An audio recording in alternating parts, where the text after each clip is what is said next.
Pertama adalah praktikum difusi pada air dan teh celup.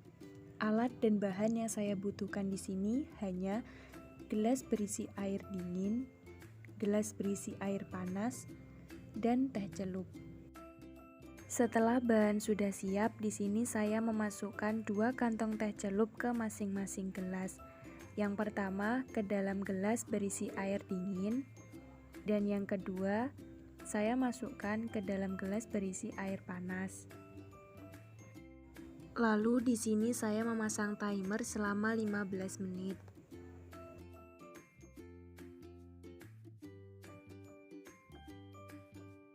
Pada 5 menit pertama, gelas pertama berwarna putih kekuningan dan gelas kedua berwarna kecoklatan. Pada 5 menit kedua, gelas pertama mulai berwarna kecoklatan dan pada gelas kedua air berwarna coklat muda kemerahan. Pada 5 menit terakhir, gelas pertama air berwarna coklat muda dan pada gelas kedua air berwarna coklat tua kemerahan. Berikut adalah analisis datanya. Kesimpulan dari praktikum difusi pada air dan teh celup ini adalah suhu sangat berpengaruh terhadap kecepatan suatu partikel dalam bergerak. Sebagai buktinya, teh celup yang dicelupkan dalam air panas akan semakin cepat terjadi perubahan warna dalam airnya dan perubahan warnanya sangat pekat. Semakin tinggi suhu, maka proses difusi semakin cepat. Begitu pula sebaliknya, semakin rendah suhu, maka kecepatan proses difusinya juga semakin lambat. Selanjutnya adalah praktikum osmosis pada kentang. Alat dan bahan yang saya butuhkan yang pertama adalah garam, yang kedua adalah 2 potong kentang yang sudah dipotong. Di sini saya juga memakai 2 mangkok kecil. Untuk mangkok pertama berisikan air biasa dan untuk mangkok kedua berisikan air garam. Lalu saya memasukkan sebanyak 1 sendok makan garam ke dalam mangkok kedua dan saya aduk sampai rata.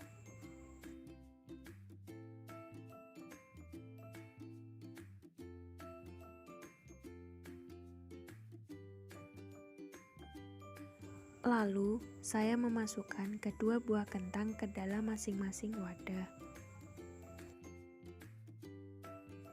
Lalu saya memasang timer selama 30 menit dan saya lihat bagaimana perubahan yang terjadi antara kedua buah kentang tersebut. Setelah 30 menit, saya angkat kedua buah kentang tersebut.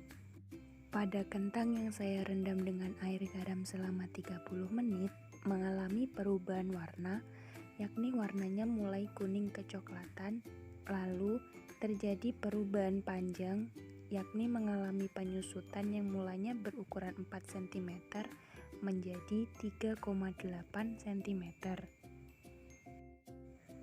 Pada kentang yang direndam dengan air biasa selama 30 menit, terjadi perubahan warna, yakni menjadi sedikit lebih putih dan mengalami perubahan panjang, yaitu bertambah panjang yang mulanya 4 cm menjadi 4,2 cm.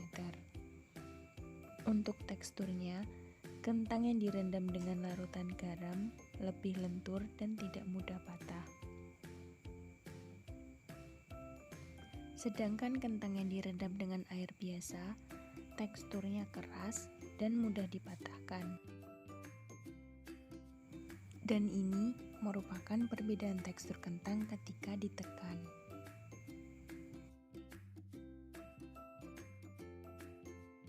Ini adalah analisis datanya. Kesimpulan pada praktikum osmosis pada kentang yaitu kentang yang dimasukkan dalam larutan garam mengalami penyusutan dan terjadi perubahan tekstur pada kentang yang awalnya keras menjadi lunak. Hal ini dikarenakan H2O di sekitar sel kentang lebih sedikit dibanding di dalam kentang dan mengakibatkan sel kentang harus mengeluarkan H2O sehingga terjadi plasmolisis atau pengerutan sel karena kentang kehilangan air dalam sel-selnya sehingga sel kentang mengalami penyusutan. Sekian presentasi difusi dan osmosis dari saya, semoga